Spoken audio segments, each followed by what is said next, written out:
Okay, so we just want a quick revision about drawing these isorate lines. Well, not so much drawing the lines, because that we did in some detail, right? We did do that. If you plot these isorate lines, we did show how to plot these isorate lines. And we wrote some code for that, in fact.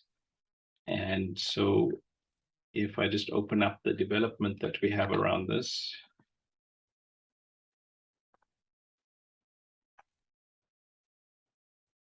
So remember here, we said that your net rate of consumption of component A is the forward reaction rate minus the reverse. So if you follow that development and rewrite it in terms of the conversion of component A, then you can see eventually we reach an expression like this. And so the conversion is related to the temperature through the kinetic rate constants, and conversion arises in this statement through the concentrations. So we can express the concentrations in terms of the conversions. And of course, the reaction rate is there as well. And so if you fix a rate, if you set RA to a specific value, then that means the only variables left over are X and T. And so when we plotted the isorate lines, we fixed a certain rate and we got a curve that looks like this. And then if you fix a lower value for RA, then you get a different curve that looks something perhaps like that. And then an even lower rate, you get another curve that looks like that, and so on. So you create a number of isorate curves, and you would acknowledge that at some stage we have the equilibrium line. So your equilibrium line looks something like that. Your equilibrium line looks something like that. And maybe let's just give it a different color for equilibrium. So we want to stay away from the equilibrium line. So that's where the net rate is 0. Then I'm just putting in some arbitrary numbers here, just so maybe this is a rate of 1, maybe that's 10, maybe that's 100, 1,000, and 10,000. So these are all the reaction rates on our isorate set of curves. So that's our, that's in effect what nature is doing. In terms of what we are trying to do in our reactor, so we've got some reactor which we can fix the inlet temperature for. So we are feeding this reactor with a temperature T in, and we know it's going to react there, and coming out will be some other temperature. Generally speaking, there'll be some other temperature coming out due to the reaction. So that's our CSTR. Let's talk about it as if it's a CSTR for now. So there's some other temperature T over here. And so the temperature that we achieve in this reactor, not that we are trying to achieve a temperature, but the temperature that we reach in that reactor, it will differ for different size reactors.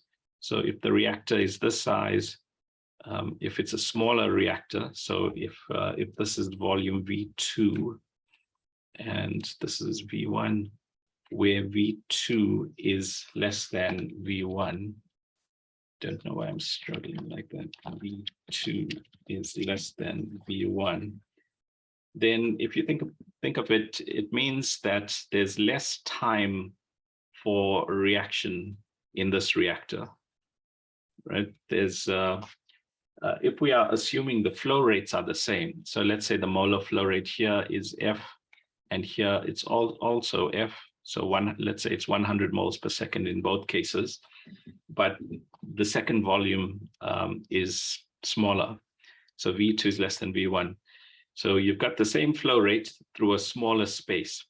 So you have less time. The fluid is spending on average less time in the second reactor. So if there's less time reacting there, then your conversion will be lower. So X2 is going to be less than X1. And another thing we can say is that if the equilibrium line is sloping this way, then this is an exothermic reaction. So if you check earlier when we talked about the Van 't Hoff equation, we showed that when E1 is less than E2, then delta HR is negative, and so that's an exothermic reaction. So that means the temperature will rise as the reaction proceeds. So because X2 is less than X1, the reaction doesn't proceed as far in the second reactor. So that means T2 is also less than T1. So we expect this type of thing, right? So if our operating line looks like this, right? Remember our energy balance line, that's our operating line. So we expect V2 maybe somewhere here. So let's just do that. And then V1 will be somewhere. I'm just going to shift it so that they're not overlapping, but they're supposed to start on the same point. So that's V1. So V1 is this line. And we expect, just because the reactor is bigger, we are going to achieve a higher conversion. But we can also see that V1 is going to operate at a lower reaction rate than V2. If you look at V2 here, that is operating in this zone. So V2 is operating somewhere between 10,000 and 1,000, right? You can see V2 is in between this contour line and this contour line. So V2, the value between these two blue lines, between 1,000 and 10,000, so maybe that's the point, maybe that's 2,000. So V2, let's say the R there is about 2,000. So RA2 is 2,000. And then if we look at V1, V1 is between 100 and 1,000. And it's a bit closer to the 100. So this may be, maybe this is about 300. So we can say RA1,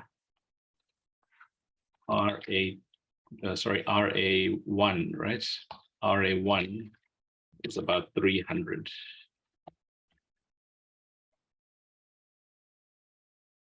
So that is a lower rate that we have here, but at the same time, it is a higher conversion. So, and just to make it clearer, let's just point out here, this is reactor 1, right? So we are achieving RA1 in here. So we have a lower rate here.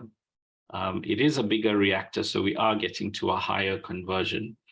But the volume, the relative volume, it's not enough to say this reactor is bigger than this reactor. This is going to be a much bigger reactor, because you can see your reaction rate is an order of magnitude smaller. So it's a much lower reaction rate, something like 10 times slower. And fine, we have a higher conversion. But if we look at the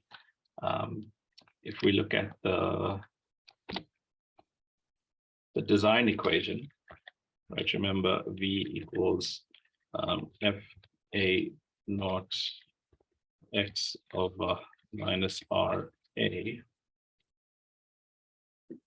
Then your reaction rate being much lower, an order of 10 times lower, means your volume is going to be about 10 times greater. Then we also have a higher conversion, a higher X. So maybe X is twice as much. So again, for the higher X, it's not just going to be 10 times V, it's going to be 20 times V. So your first reactor, just because it's here, it costs 20 times as much, or the volume is 20 times the first reactor. So that's how sensitive this whole thing is to the reaction rate. The other thing we can say there is, well, it's not clear to us whether that cost of 20 times matters so much, right? So let's say this was 1 cubic meter, just for example. So if we have 1 cubic meter here, and let's say then this was 20 cubic meters, it's a bit less than 20 cubic meters because it's 30 versus 200, not 20 versus 200. But anyway, let's just say 20. So 20 cubic meters here. It's not necessarily the case that this is terrifically more expensive, right? Just having a bigger reactor, right? 1 cubic meter, we can imagine making that 20 cubic meters. Yes, it will cost more to produce, but in terms of operating the whole process, right? This is where it becomes a design problem as well. In terms of operating the whole process, you have to consider that we are going to have our CSTR, and by the end of the day, from that process, we want a nice pure product. So we are going to do some separation. And instead of drawing all the symbols for a distillation column, I'm just going to use an S for separation. And so you need much less separation in this case, right? In case 1, where you have the bigger reactor and it's a much bigger reactor, we do have a higher conversion. That means our separation costs here will be lower. So that 20 cubic meters might justify the higher cost of 20 cubic meters might be justified by the much lower separation costs that are required. So that's where you have this other course, 3ED, your design course, and in that you look at the trade-off between the reactor and the separator and so on. Okay, so that's the type of thing we are trying to think about here, and I'm just drawing another operating line parallel to these. Oops. And so we can go ahead and just say general things like that, but we would also like to define for ourselves some criteria. And so we would like to know if we are at some inlet temperature, what is the best possible reaction rate? What's the reaction rate that minimizes the reactor size?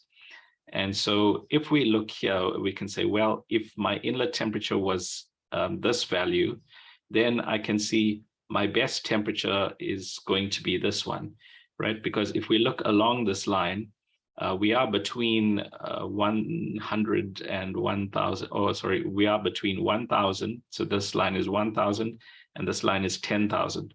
So all points along here are less than 10,000. They are somewhere between 1,000 and 10,000. Then we get to the point of tangency here where it is 10,000. So that point has a much higher rate than, or it has a higher rate than any of the points down here. And then if we look to the right of that, all points here are between 10,000 and 1,000. So these are all lower reaction rates. And it only gets worse. Once we cross 1,000, we start going towards 100, and then to 10, and to 1, and to 0. So this really is the highest possible reaction rate along this line. So when we say along this line, we mean for an inlet temperature of this value. And so we want to remember this point here, right? So that's one important point for us along this line. Then if we shift the line here and say, well, if my initial temperature was this value, I can see my highest reaction rate is going to be here at 1,000, because all points to the left are starting to get me closer to 100. All points to the right also closer to 100. So this is the highest possible reaction rate. And then the same thing here. If our inlet temperature was down there, all points to the left here are getting us closer to the 10 line. This is the only point that's on 100. All points to the right are getting us closer to 10 again. So we can just keep doing this and looking for these points of tangency. And these are the maximum rate points. So if we pick along this line, we have identified the point where the rate is maximized. So we can take all those points And we can say, well, so the maximum point was here, then the maximum point was there, then it was there, then it was there. And so we can produce a line like this. We can produce the so-called maximum rate line. And that, so just by connecting the dots like this, we can produce a curve that, we can produce this curve that helps us to, okay, that's fine. So we can produce this curve that tells us for any temperature, any starting temperature, where we should stop. So if I was here, if my initial temperature was here, then using my slope, and remember your operating line, sum theta I CPI over delta HR. So that gives us the slope of the line. And then if we know our desired inlet temperature, our starting temperature into the reactor, then that defines everything we need about this line. So that defines the slope and the starting point. And now we have this other line, the maximum rate line, that tells us where to stop.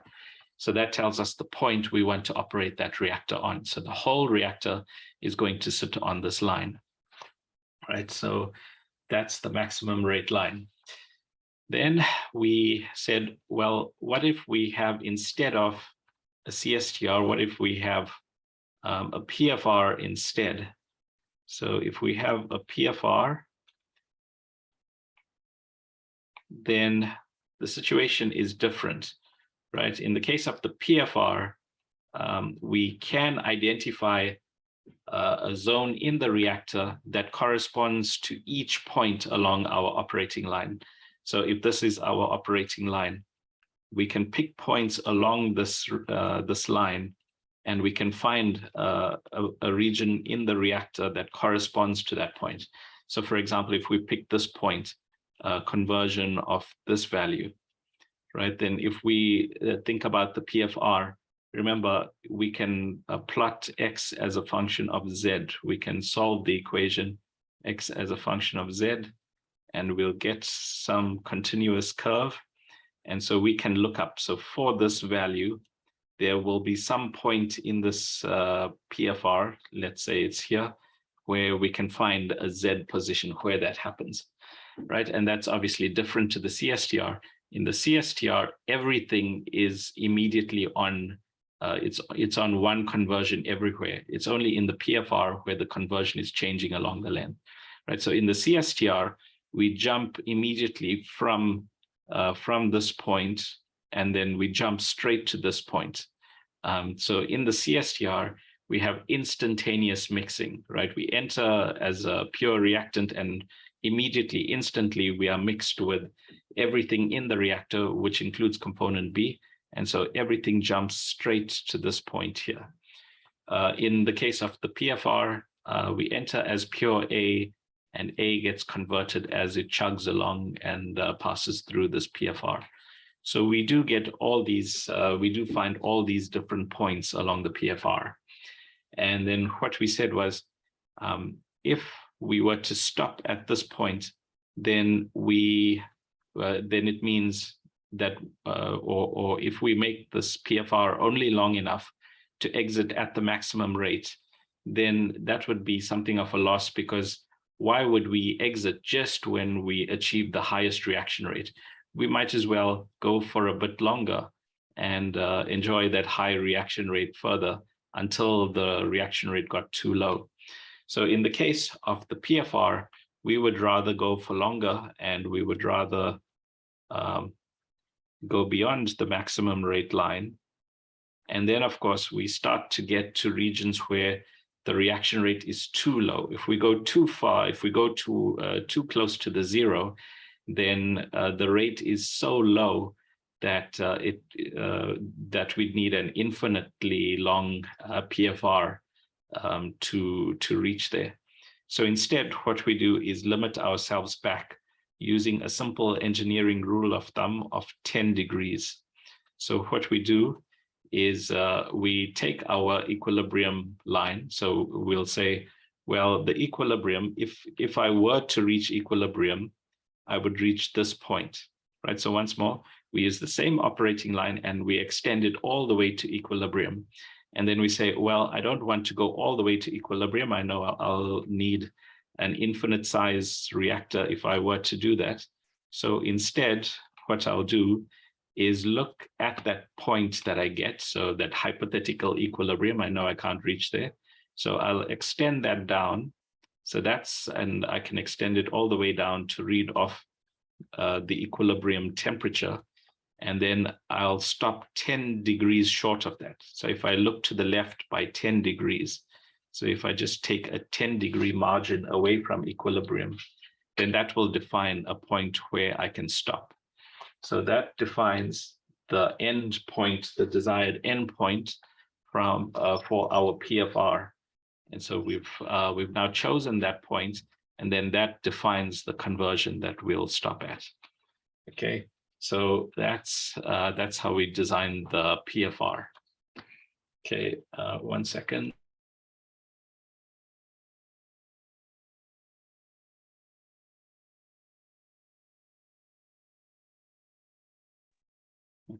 Sorry about that. I must say, I wonder if this mutes out when I'm telling my kids, hey, I'm teaching here. Okay. All right, so that's where we are. That's the 10 degrees margin to equilibrium. So that's probably where we want to stop for the PFR. So any questions or comments on that? Okay, and then of course, to compute the volume in each case, we simply use the design equation. So we just said for the CSTR, we can just use this equation. So we can read off the X values. So for the CSTR, we've chosen to stop here. So this is our conversion. So we can read off that X value. And then here on this graph, we can try and estimate the value of the reaction rate. Sometimes it's not so easy because, of course, this is more on a log scale. And so you have to guesstimate your way between the rates on these two curves. So between 1,000 and 100, you can see this point is closer to the 1,000. So maybe this is around 800. So you would say the reaction rate there is 800, and then you'll be given the molar flow rate. So that would be the volume of the CSTR. For the PFR, of course, our design equation is this dxdv equals FA naught. So FA naught dxdv is RA minus RA. And so if we want to find the volume, then we need to repose this equation like so. So we'll have dV equals FA naught dx, and we are integrating a minus RA like so, right? And so we would then, to get the volume, we would say it's the integral in dV of this. So that's the integral in dx. So we simply pick points along our operating line. So if we pick these points that are indicated here, then we can read off the conversion at that point, and we can estimate the reaction rate at that point. And so we can do an approximation using a Riemann integral. Of course, FA naught is a constant of that integration. And so we can say this is approximately the sum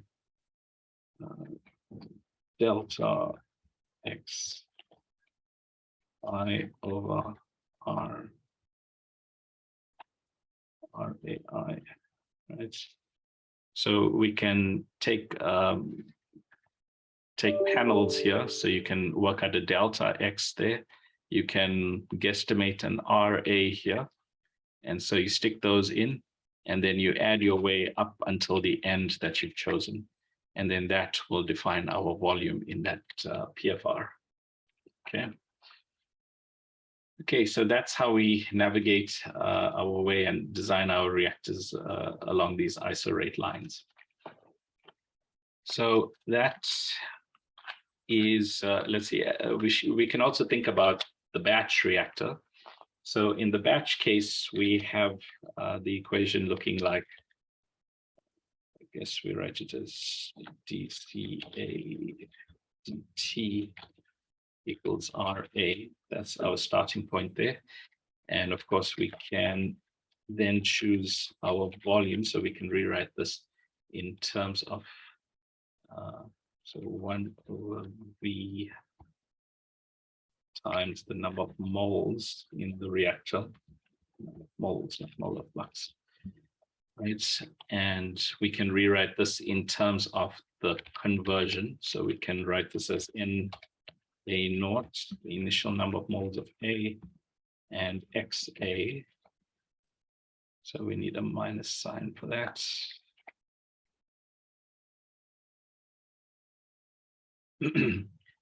And so it's a similar approach here. In the case of the batch reactor, it's actually the same situation. The batch reactor, we wouldn't want to stop just when we reach the highest reaction rate. We'd like to go a bit further while the rate is still pretty good. And so with the batch reactor, we would likely do the same thing. We would also go all the way to the 10 degrees to equilibrium line and to estimate the volume. So in the case of the batch reactor, we can think either about estimating the volume or spending the time to reach the desired endpoint. So if the volume of the reactor is fixed, right? So supposing you were told, well, it's a 2 cubic meter reactor. So just tell me how long I need to operate this reactor, right? Then we can repose the equation this way. We can say the time required is, if we were to integrate that, it would simply be, let's see, that's going to be 1 over V. In A naught. So we are typically told our starting concentration, and if we know the volume, then we've got the starting number of moles. And then again, we are integrating dx over, so it's the integral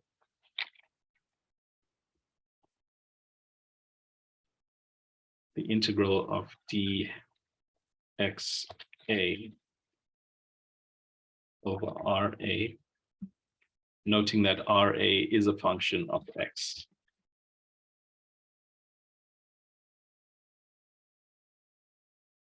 Yeah, this should really write it like this.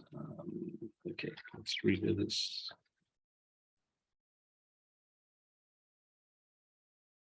So this is in the integral, right? 1 over RA. And this is a function of X.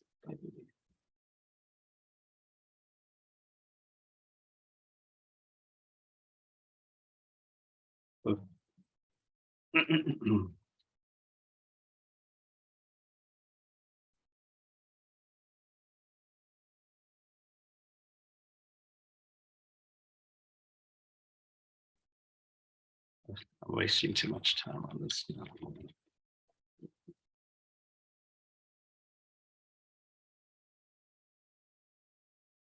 Right, so that's what I mean. We want to integrate 1 over RA with respect to XA.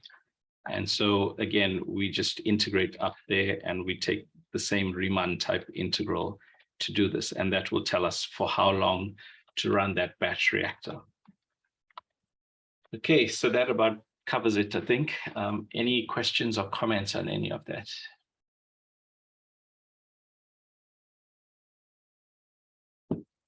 All right, now that's all well and good for designing in these simple situations. And you have to acknowledge everything we've done here is for a very simple reaction set, right? A and B reversibly reacting, right? That was what we looked for.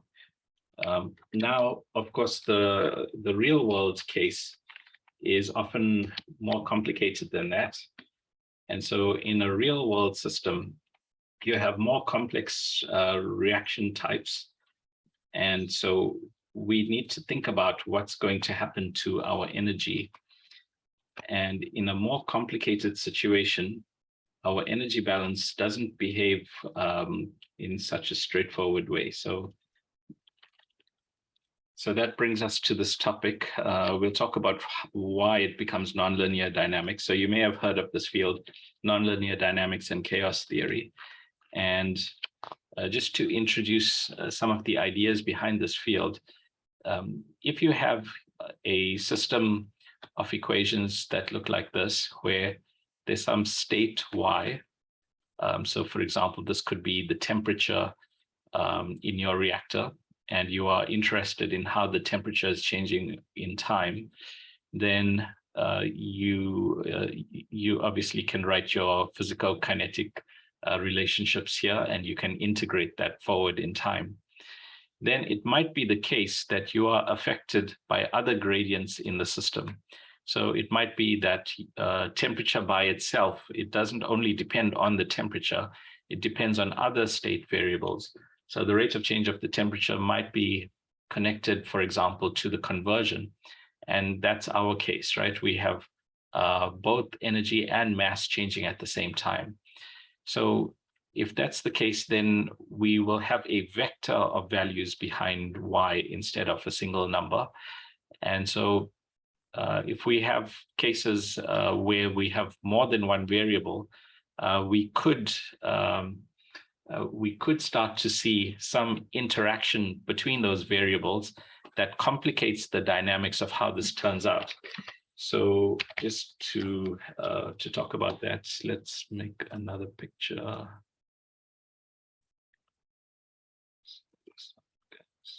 Yeah.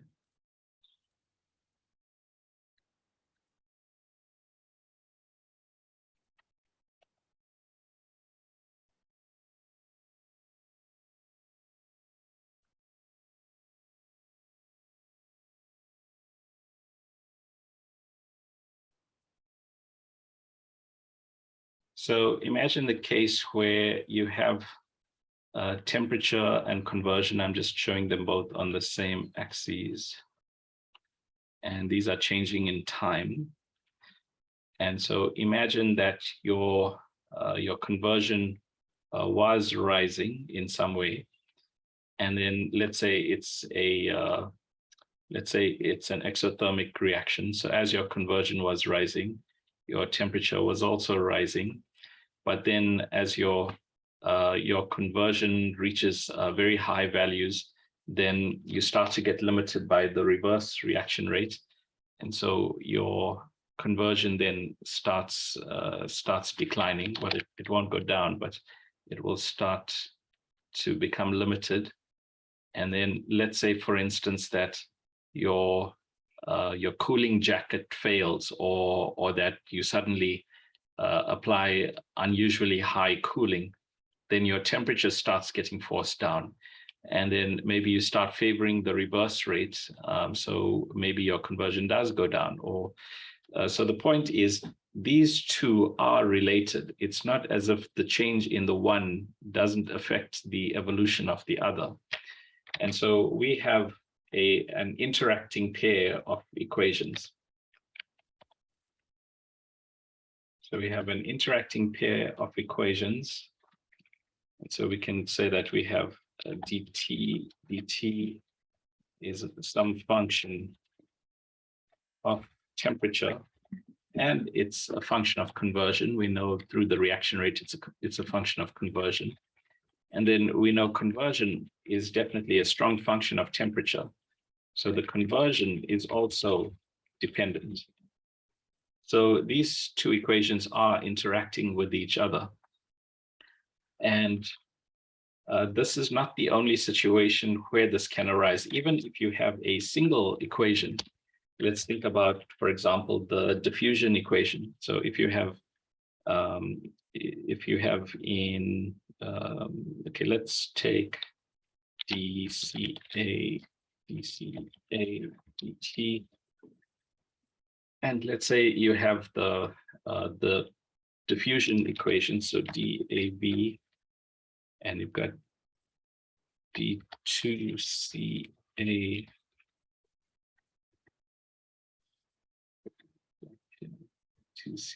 dx squared. And if we would like to rewrite this equation all in terms of first order, right? First order in this form, we know how to integrate.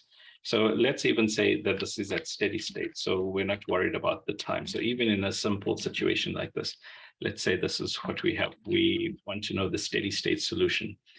Then the way that we typically solve this is we say, let's CA equal, let's just say y1, and let dCA dx equal y2.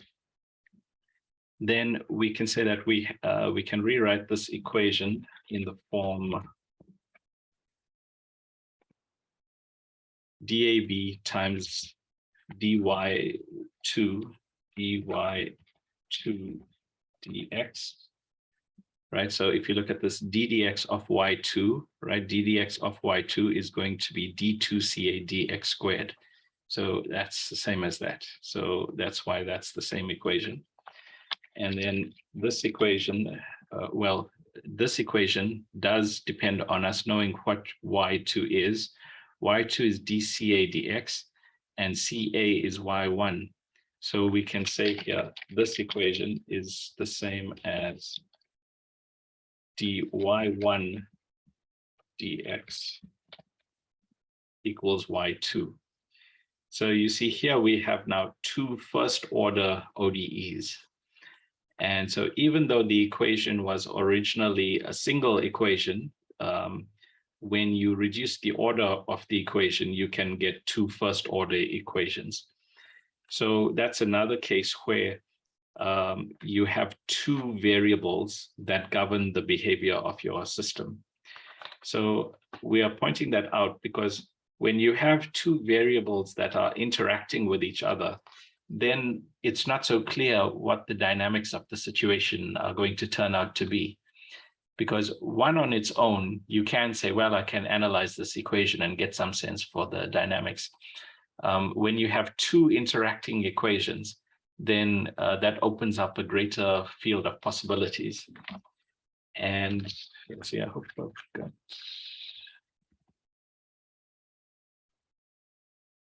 So when we talk about steady states, right, so far you've seen that there's likely just one steady state most of the time, right? I think in all the situations you've seen so far, there's been just one steady state. And let's think about a situation like this, right? You've got a two-dimensional space again, so two variables. The two dimensions are x and y, so let's not worry about the z direction. So you've got a hill in the middle, and you've got two valleys, A and C, and you have a ball here. So if you kick this ball with a certain amount of force, let's say an amount of force where it reaches the hill and it rolls up a bit, but then gravity pulls it back down, then you'll fall in here and it will come to rest eventually at this point. So that is a steady state, right? The ball, it will go through some dynamics. It will move around a bit, but eventually it will reach a steady x and y, and that's one steady state. On the other hand, if you kick the ball with enough force for it to go over the hill, then it may go up here for a while, but then it will fall back into this valley. So assume up here there's a hill that's much, much greater than any force we can apply. So it will eventually fall back down into this valley, and here it will reach a different steady state, x and y.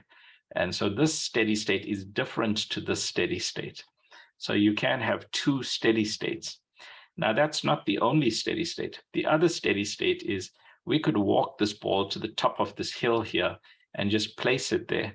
And if we position it carefully enough, then it's not going to move from there. And so that is a stable, not stable, that is another steady state, right? But in terms of how easy it is to stay in that steady state, there is a difference between placing the ball up here and dropping the ball into the valleys here, right? Here, if there's some disturbance to the ball, if we, once it's reached steady state down here, if we go in and apply a small kick, the ball will roll around for a while, but it will fall back to that same steady state. Same thing here. Whereas right at the top of the hill here, if we apply a small kick, it depends in which direction, it's going to fall to these other steady states. So in addition to the basic concept of steady state, we also have to think about the stability of the steady state. And so we call these two steady states, A and C, the locally stable steady states. So it's stable because when you apply a small perturbation, you go back to that steady state. And then we call the steady state up top here an unstable steady state. So when you apply a small perturbation, you move away from the steady state. In pure maths, you'll also see the terms attractors and repulsors.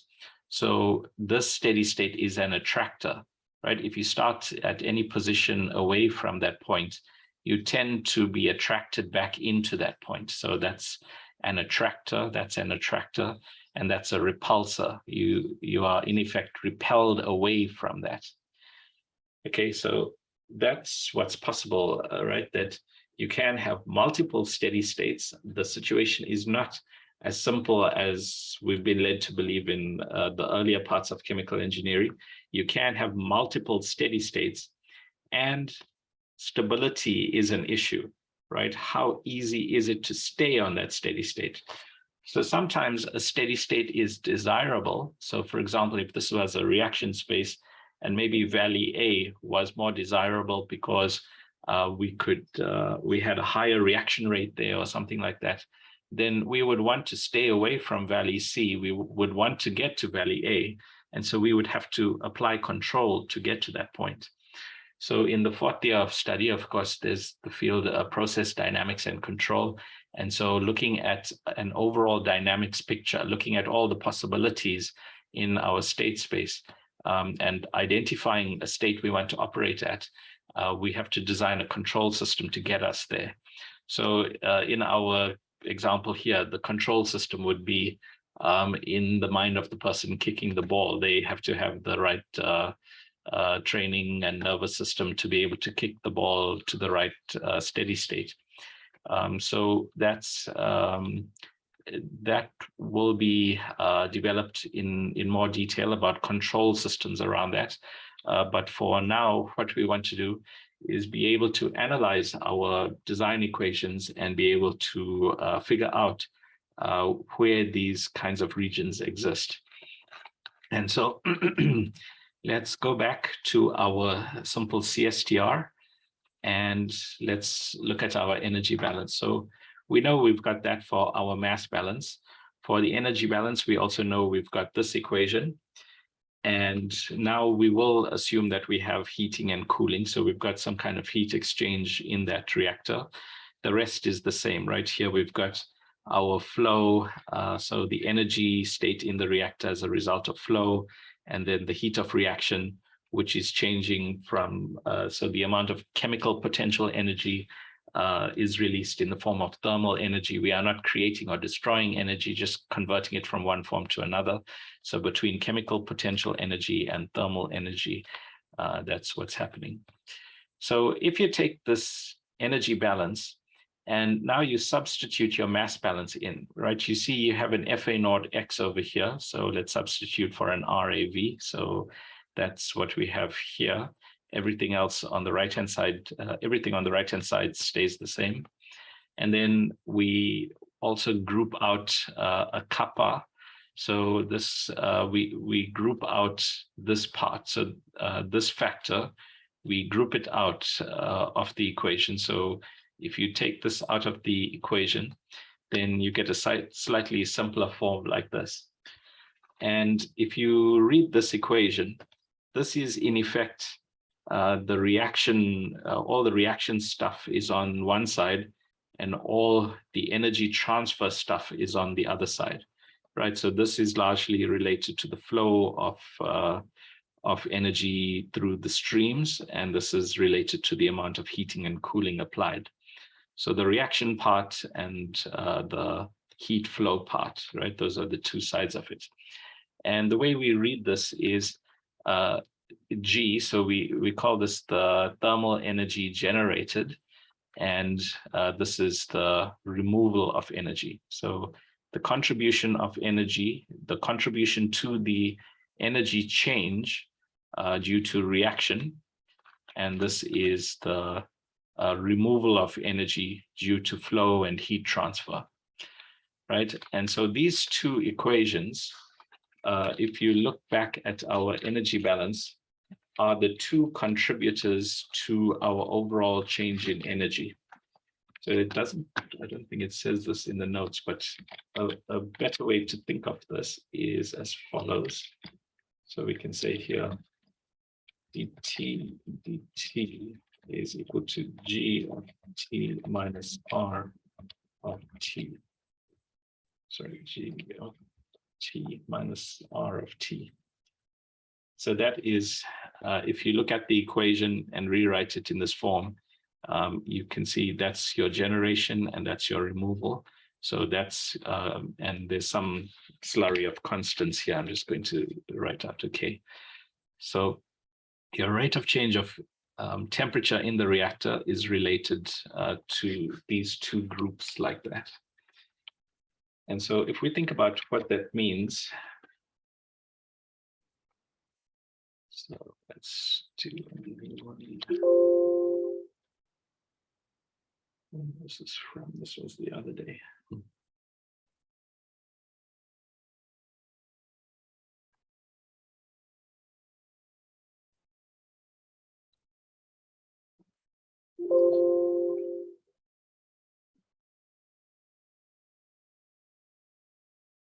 So let's think about trying to figure out how the temperature is going to change with time based on that picture.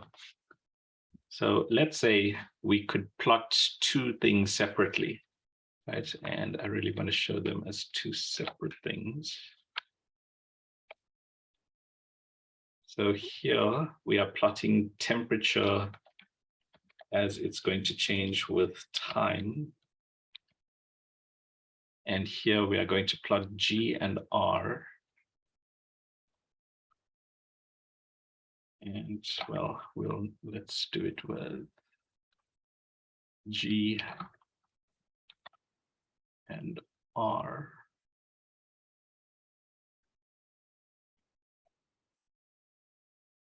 As functions of, I think best to do this as temperature, okay.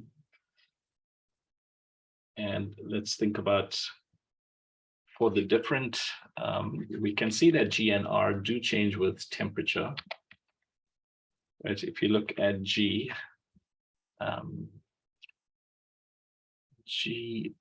so the heat of reaction, you can say changes with temperature. And then, of course, RA is behind this. So RA, let's not think about it in terms of X. If you think about it in terms of R, we know rate is a strong function of temperature. If we assume the volume and the flow rate are constant as well, then this is a strong temperature function. It's also a weak function in the reaction rate. So we can see G is a function of T. And then for R, T appears explicitly here, and it's more linear, right? We know heat capacity is a weak temperature function. So if the phase, if we are not talking about phase changes, and let's assume we are not talking about phase changes, then this whole thing is a weak function of temperature. And this kappa, if you look at our kappa form here, all these are very weak functions of temperature. So this is approximately constant in temperature. T inlet is independent of the reactor temperature. and TA is the temperature of the heating or cooling fluid. So if the circulation rate is high enough, then your heating fluid temperature is not changing. So the only temperature dependence is here. So R of T is approximately linear with respect to T, whereas G of T, we know this is not linear in T. And in fact, to make that a bit clearer, let's talk about a first order reaction. So if you have a simple first order reaction, then your reaction rate is kCa. And then if you write that in terms, if you write the Ca in terms of conversion, that's Ca naught 1 minus X. And so you can see X appears like this. So if you rewrite this equation in this form, let's actually do it. So we've got V equals, and it's V naught X. So V naught X over 1 minus X. Okay, so that's there where this V naught is the volumetric flow rate. It's actually not the normal notation we use, but anyway. And did I miss a K? Yeah, and there's a K times this down here. So this is K times all that. And then if you take V over V naught, then that's the volume divided by the volumetric flow rate. And remember, volume over volumetric flow rate is nothing but tau. So this is equal to tau space-time. And then let's shift this K across as well. So that's a K out there. And then we can multiply by this denominator. That's equal to this X. And then you can group for X. So if you take that X across there, then this is simply tau K equals, and this is going to be X into 1 plus tau K. Right, so what we've done here obviously is multiply this tau K over here. So this is tau K minus tau Kx, right? And then we've just taken this tau Kx across to this side. And so it looks like that. And then you can rewrite this as X equals tau K over 1 plus tau K.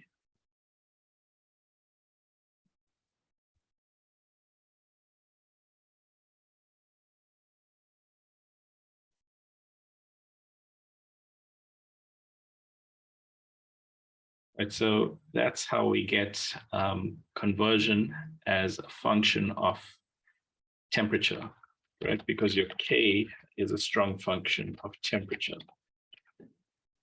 So if you were to plot that function, right, if you apply different temperatures using an Arrhenius expression here, then you'll get some function. So if you were to plot this, then you get a curve that looks like this, right? So that's G of T. And as we said earlier, R of T looks linear. So R of T is a straight line, whereas G of T is a curve like this, right? So once more, what we've done is we've worked out the conversion for a first order reaction, and we substitute that conversion into G of T. So G of T, we said was this. So we've got conversion as a function of temperature now. So we just stick that X in there. And then if we plot the equation, it looks like that. So let's come back to our picture here. And we want to plot G as a function of temperature. So G looks like this. So G.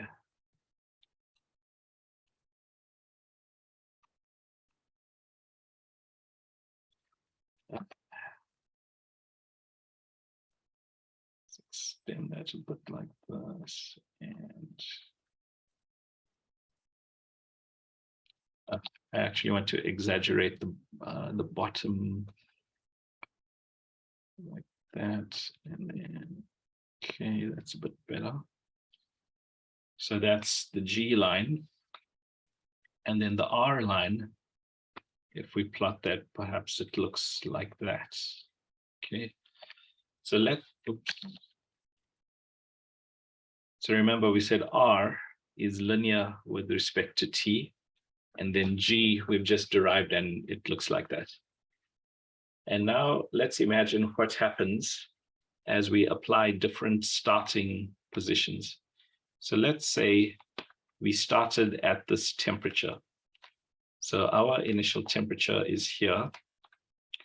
So maybe you can tell me, is G, or is the reactor temperature going to go up or down in this region? So remember, all this is happening in some CSTR, okay? And there's a first order reaction going on in there. And we are trying to analyze it now to predict what's going to happen. So in the CSTR, we are currently at this temperature, call it a T0. And things are going to change in this reactor because the reaction rate, because it's exothermic and the reaction is going to push in a certain direction, then temperature will change and that will change the reaction rate itself. So we've started at a certain temperature T0. So can you tell me, is temperature going to go up or go down or stay the same? So any takers there? Maybe thumbs up if temperature is going to go up.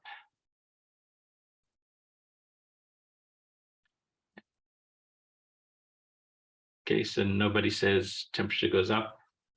And now the nervous part, thumbs down if temperature, or thumbs up if temperature is going to go down. Does anyone say temperature will go down? Well, I'm actually afraid to ask whether that means everybody thinks temperature is going to stay the same. Okay, but it's not going to stay the same, right? If you look at these plots, remember R is your removal, is your rate of thermal energy removal. And if you look at this T0 value, R is greater than G. That means you are removing more thermal energy than you are generating thermal energy. So your reaction is not providing thermal energy fast enough to raise the temperature. That means in this region, your temperature tends to go down, right? So now I'm talking about temperature. So in this region, R is greater than G, so temperature will go down. And so your temperature here is going to go down.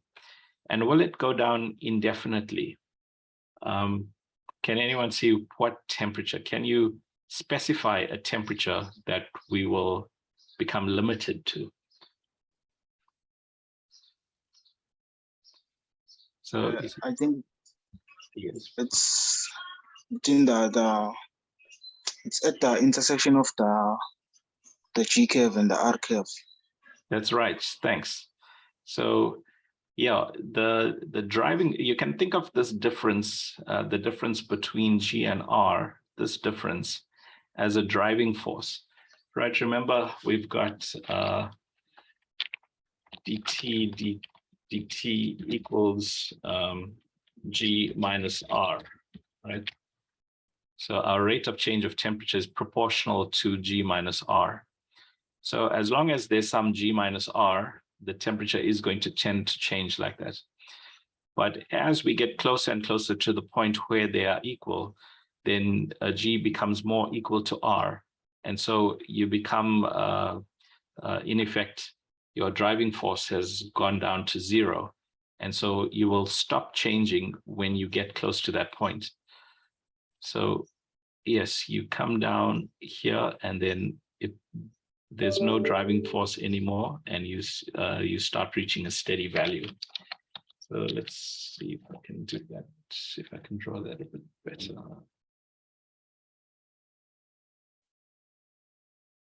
So it will start doing that, and then we get to, that becomes a limiting temperature.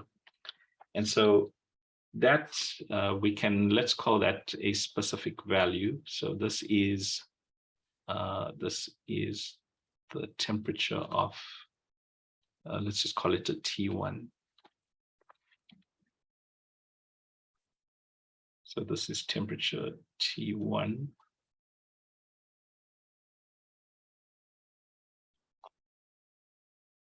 And so let's put that in as a kind of limit here.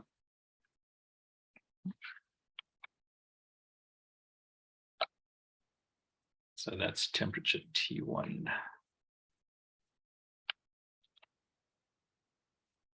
Now, how about if we start at a lower temperature than that? Let's say this was our temperature instead. Let's say we started at, say, this temperature. What's going to happen in this case? Will it go down? Will it go up? Will it stay the same? Well, you can see the kind of method here now. Now, when you compare the green and the blue line, right, the green line is now above the blue line. So the green line is the generation. So we are on balance producing more thermal energy than we are removing it. So in this region, the rate of temperature change is positive. So remember, this is temperature here. So moving in a specific direction is an indication of whether the temperature is going up or down. So down here, the temperature is tending to move like that. So if you start at any temperature below T1, your tendency is to rise up, and then the same condition applies, that as you get closer to that point of intersection, the driving force goes down to 0. So let's draw it like that. So if you have any temperature below T1, your tendency will be to get closer to that T1.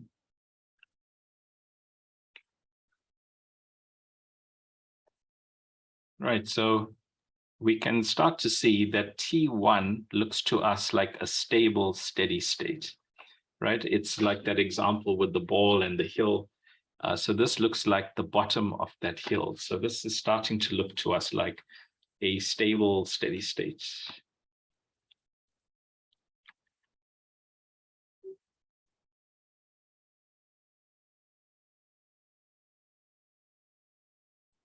So that's a stable, steady state, okay? Now let's think around this point. So we've focused so far on T1. Let's define this temperature now to be T2. So this is T2.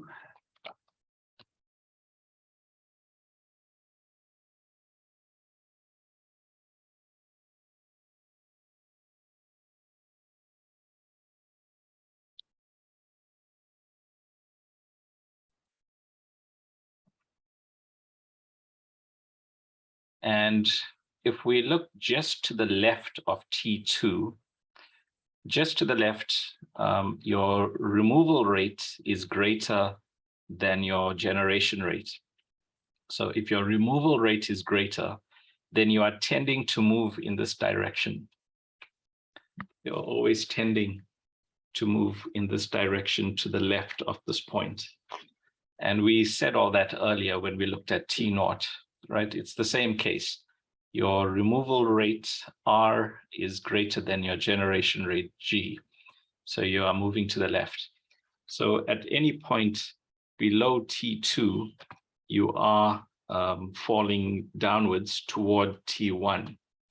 So let's make this another steady state. So this is now T2.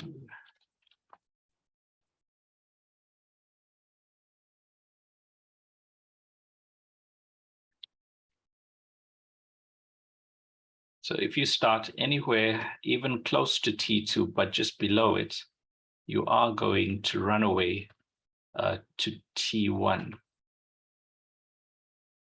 So if you start close to T2,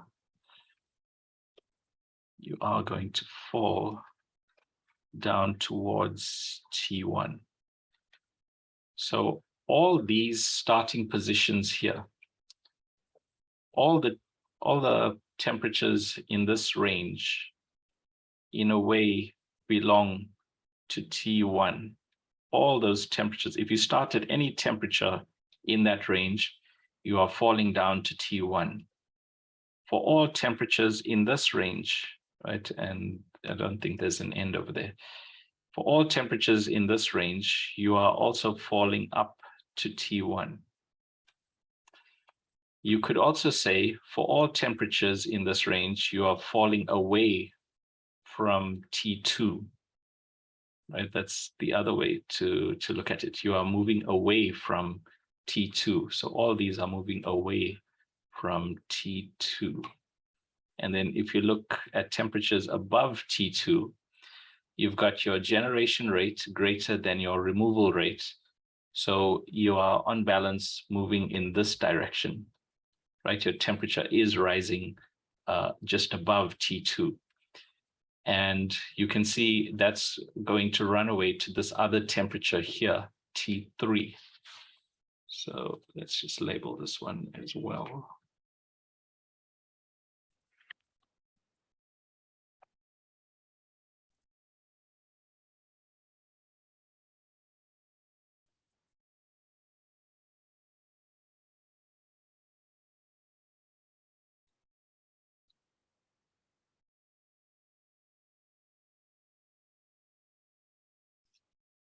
Okay, so that's T3. So that's another steady state. It's starting to look like another steady state. We also need to draw it here, T3. I'm just going to put it here. Let's clean up that reactor there. I'll just move it.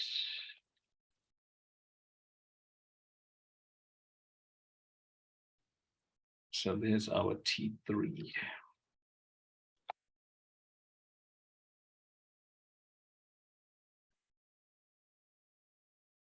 So the moment we start at some temperature, even slightly above T2, we are falling up to T3. So even if it's just slightly above T2, it's not going to stay on T2, it's going to run away here.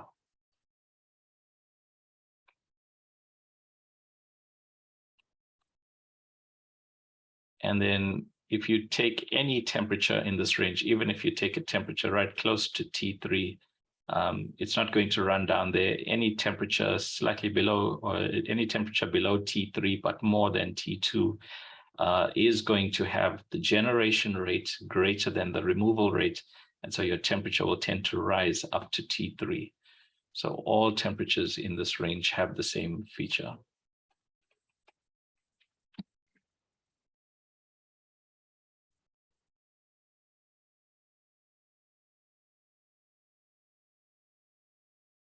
So you can say that, you can say that in this region, all these temperatures belong to this steady state.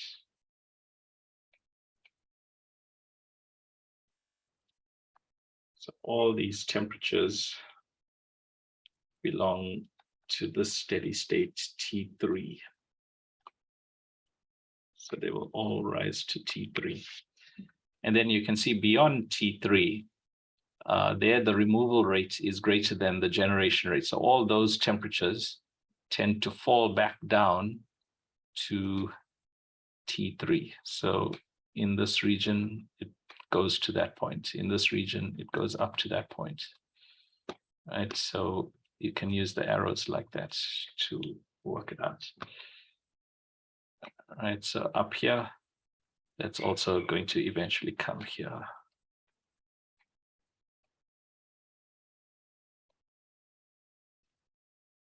And so we can identify 3 steady states, 2 being stable. You can see locally, all the movements are towards those 2 stable points. And then there is another steady state, but it's a repulsor. It pushes everything away from it, right? And so it is important to know this, because it's telling us that if we start in this reactor at a temperature which is above T2, then that is going to eventually push us to T3. And if we start below T2, then it's going to push us to T1. And that might be important for different reasons. So for example, if T3 is beyond a certain material constraint, so let's say our materials of construction could only take us to this point. So let's say this was the point 1,200, and the steel of that reactor could only manage 1,200. Then that means 1,200 itself is not the important. Looking at 1,200, you might say, well, I know I'm never ever going to reach 1,200 in my reactor. I'm never going to use such a high temperature, so I'm not bothered. But if in your reaction, if you didn't know that actually there's a hidden steady state out here, and if you started and you said, well, my normal operating is 800, I'm never going to push this reactor to 1,200. So in this case, that's not up to you. The system has its steady state here. So the moment you bump slightly above this, it's going to run away to that temperature. So that's one of the reasons we have to know about this. Any questions or comments there?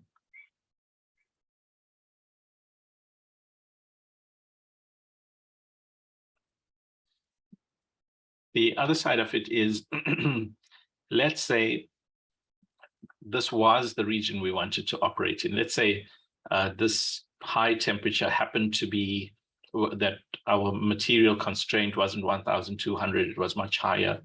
And we liked this high reaction rate because it, we liked this high temperature because it gave us a nice high reaction rate. Then we didn't know about this critical point.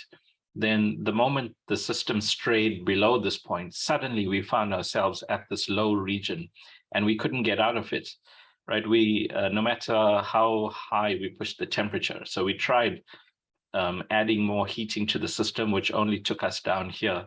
And we didn't know we had to get over this critical point. Then we would never be able to get back to the nice high rate region. The system would always seem to be falling down here. So when we have a picture like this, we can start to realize that there are some constraints. There is a critical region where beyond or below which we are going to reach a different steady state.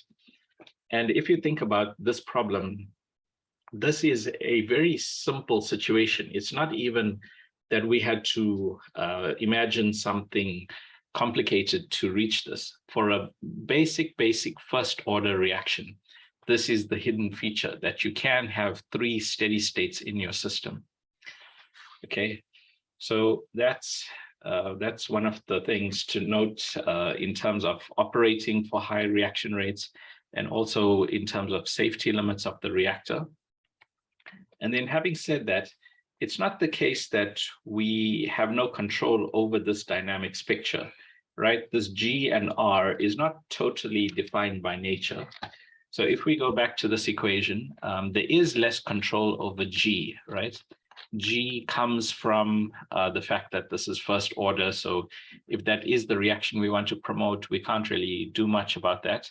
We can change the space-time. So that does give us one immediate practical thing we can do. So we can change the volume of the reactor or the flow rates through the reactor. So we can change tau here.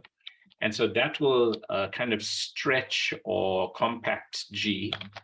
And I think there are some plots about that.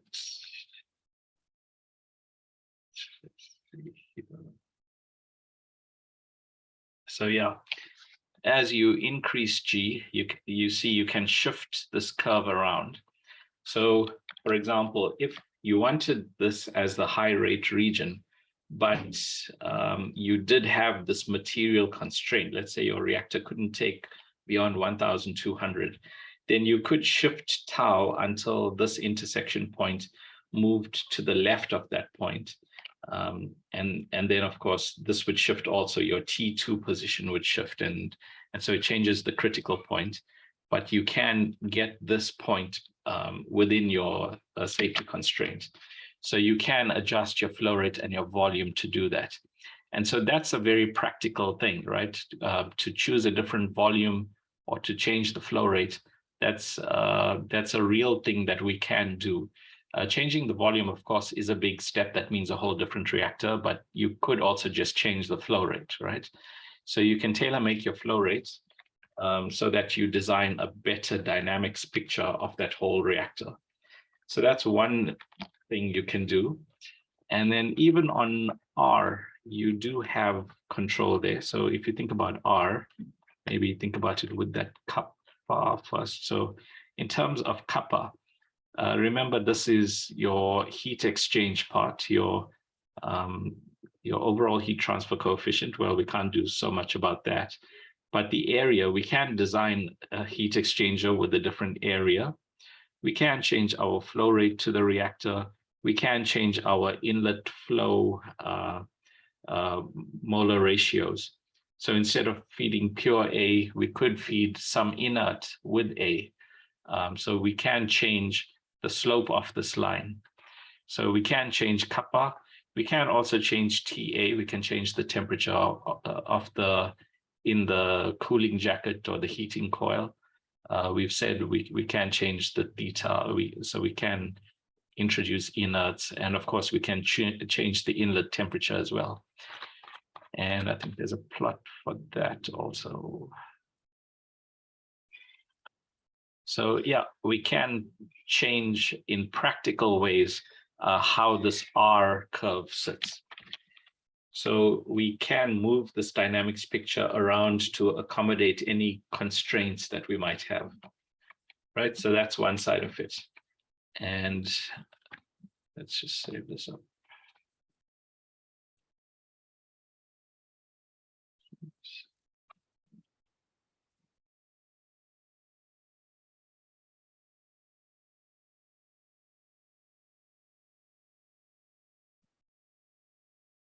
And now let's say things change. Let's say we change things, or that it's a different situation altogether, that our picture looks a bit different.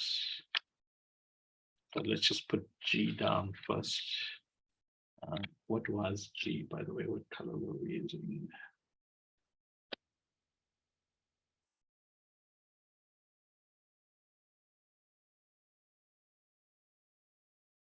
Just 1 second.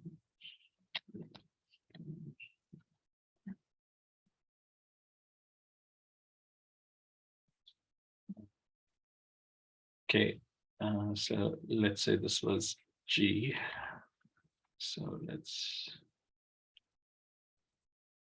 we had it this way around. So it's G and this R. So let's say that was our picture, and then we know that our R line looks like this. Okay, let's just label them first.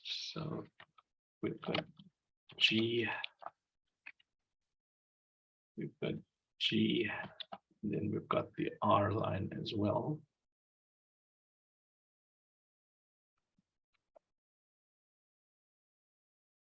And so the R line that we saw earlier looked like this.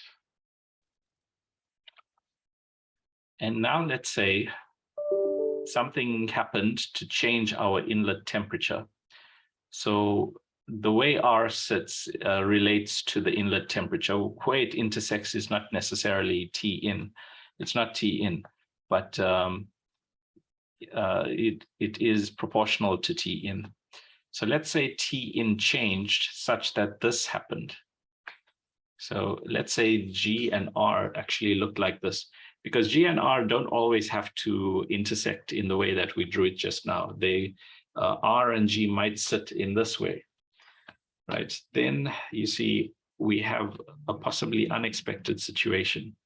So if G and R look like this, then suddenly you have just one intersection point.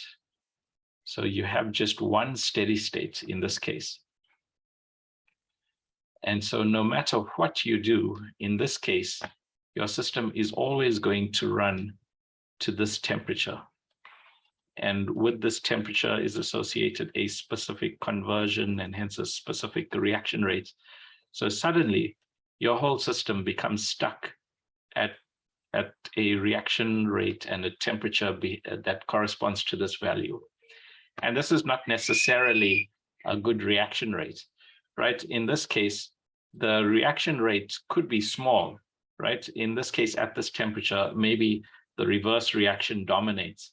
And so you get a very different reaction rate here that you didn't want. So that is and a possible unplanned for consequence that is associated with T in here. So the T in value can be quite critical. And by the same token, it could be the case that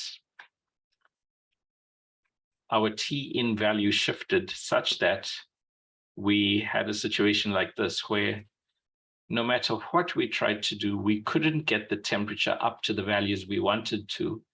We, for some reason, became stuck to a temperature down here. And that's because now we have only available this steady state.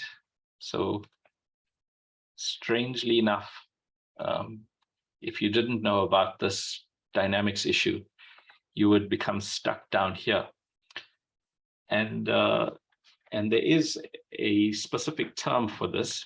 So if you are just at the point of tangency, right? So let's try and draw this to be a tangent. So if you are at this point, and I'm going to call this TB1.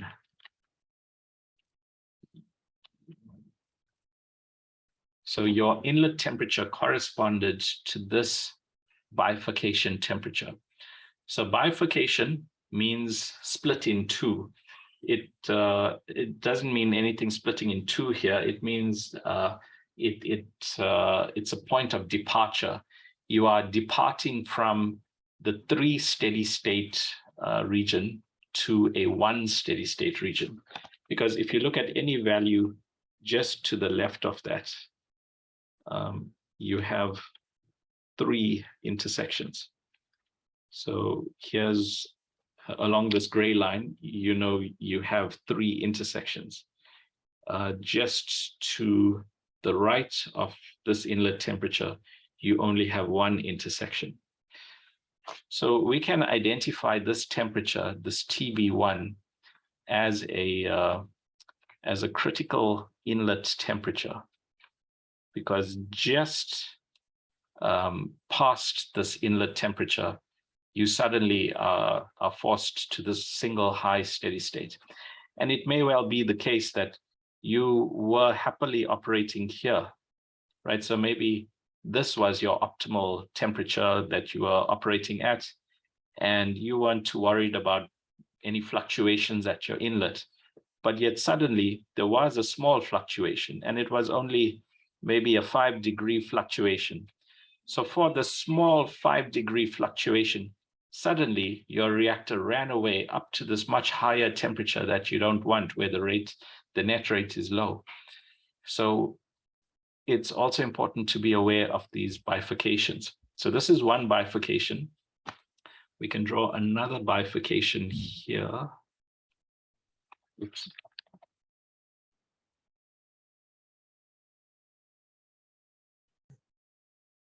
So that's here, right? And we can see here, just to the right of this bifurcation temperature, you do have the 3 steady states, but just to the left of it, you have only 1 steady state. So we can call this a TB2, a second bifurcation.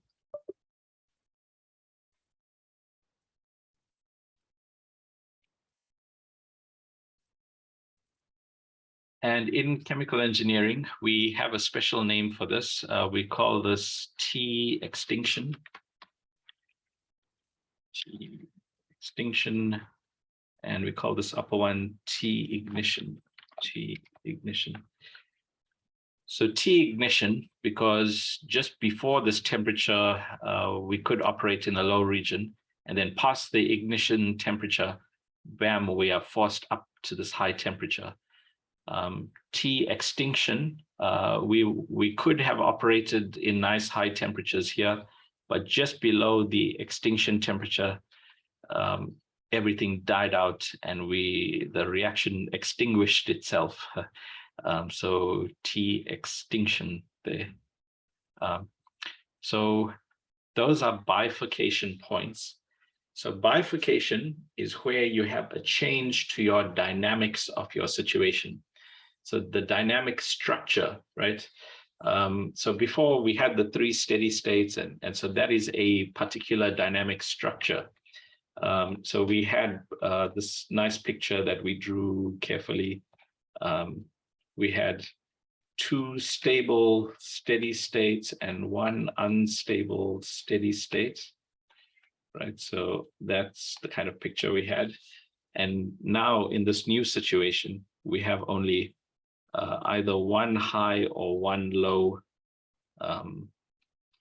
temperature. So this is a different dynamic structure to this, right? So our system has bifurcated across the variable T in.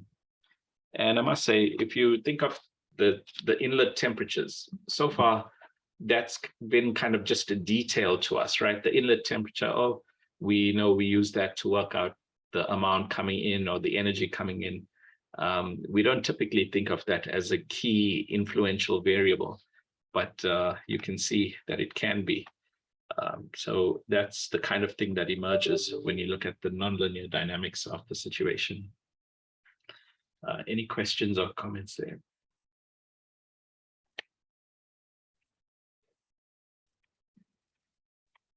Okay, so that's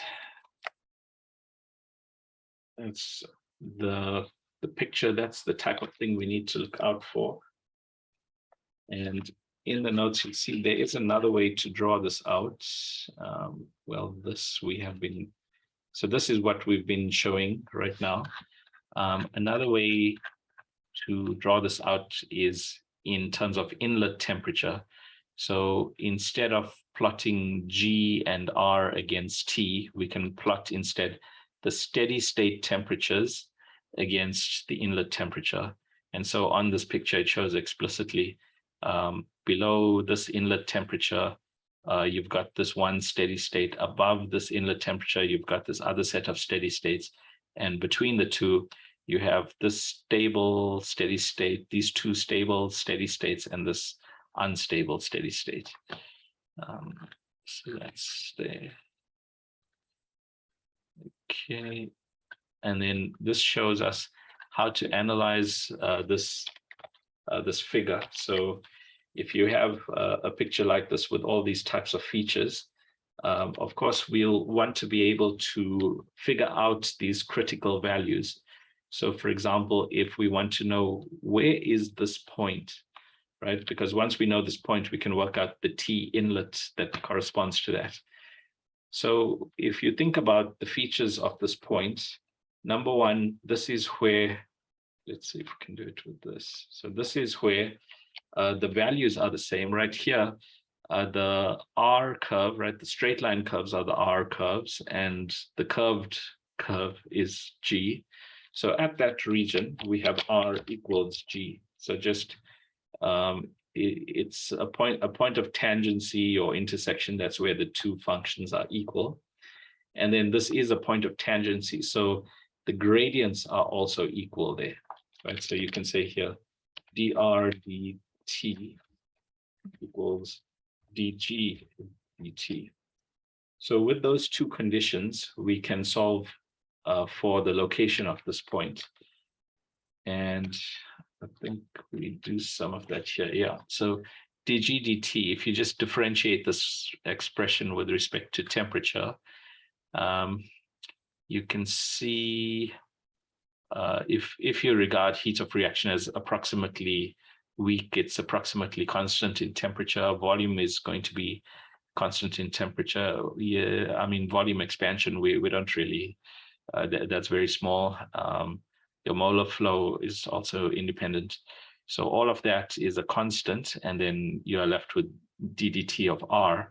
And we know the temperature dependence in R is through the kinetic rate constant. If it's a gas phase reaction, there's also the concentration to think about. So in a gas phase, remember the concentration is P over RT. So you can also think about the concentration if it's a gas phase. So anyway, that's how we can get dg dt. And then for dr dt, we do have, let's see, dr, yeah, there's R. So for R, it's much easier. All these are constant in T, so those vanish. And then it's explicitly in T here. So this is dr dt. So dr dt is easy. So we can apply those two, and then G equals R as well at that point. So let's see what else we do here. We use this for some reason. I guess we want to rewrite this. If you actually want to do this differentiation, then you have to look at the form of RA, and there's your temperature dependence emerging. And so if you differentiate this, it's going to be the derivative of this, and then the derivative of 1 over T. So it looks like that. Must say there's a minus sign. Oh, it's minus RA. So although it is dV, I guess this is ddt of RA. Otherwise, there's a minus sign missing there, right? And then here we are assuming it's not gas phase, looks like. And here now, why do we see? So I guess here, what we are saying is all of this, you can recognize all of this as RA, because this is AE to the minus E over RT. So this is nothing but your kinetic rate constant, and this is the function FC. So all of this is just RA itself. So you can rewrite it like that, RA. So the derivative of RA with respect to temperature is just this, this new factor in front times RA itself. So that's kind of neat. And then dg dt, then dg dt we can rewrite like this. So we've used the same trick there. So because dg dt has this extra factor in front, and then it's times RA, then that whole thing is your G. So G times that. So that's nice and neat. And yeah, it's not just neat for the sake of it. It's because then you can just use R over there, right? So R is that function. And now with this, where does that come from? TC.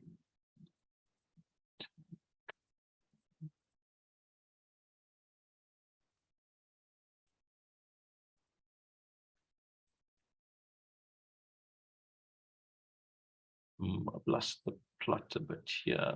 So there's a critical.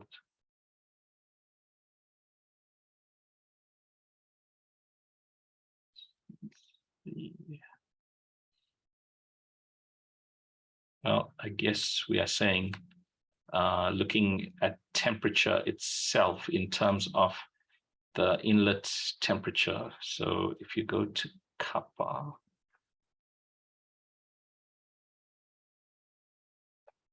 go back to the definition for kappa. No, it's not in terms of temperature there.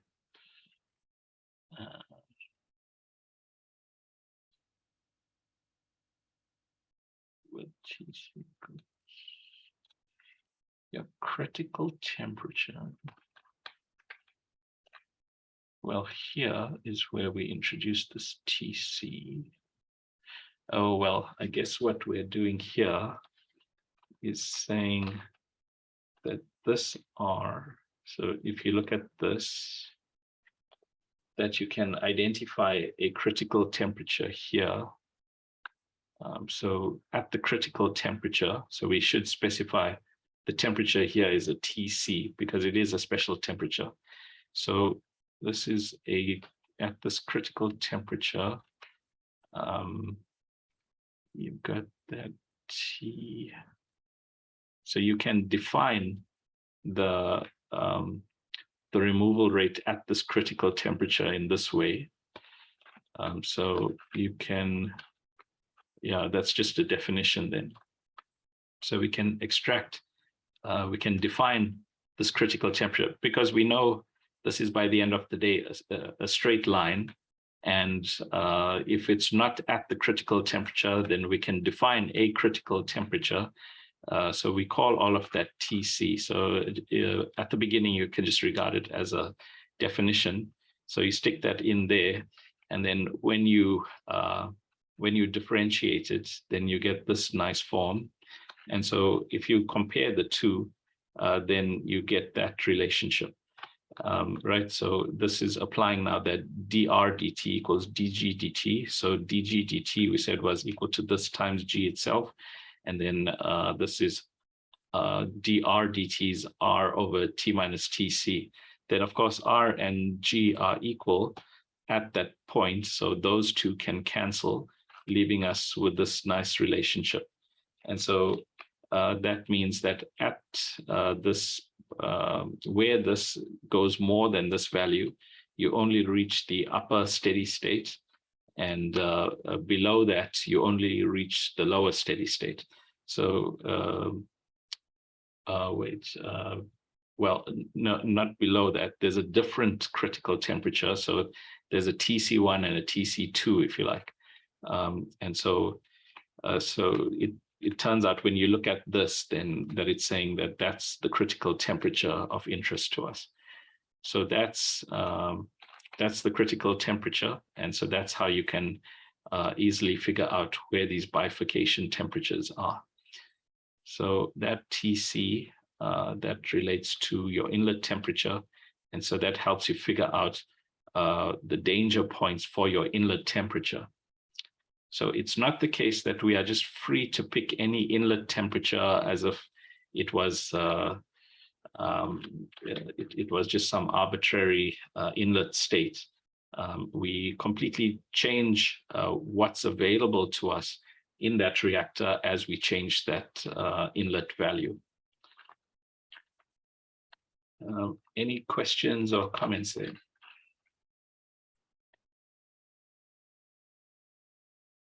Okay, then there are a bunch of tutorial questions around this. So go ahead and start working on those. And then in the next session, which I guess is on, well, I guess tomorrow, I'm not too clear about this now. Is tomorrow also Tuesday, right? Today, the university is following the Tuesday timetable. Is tomorrow also a Tuesday?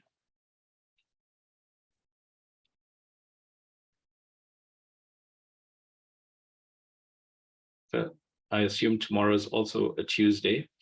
Then I will meet the same time tomorrow. Okay. Then if there are no further questions or comments there, that's it for today. Thank you all for coming, and see you in the next one.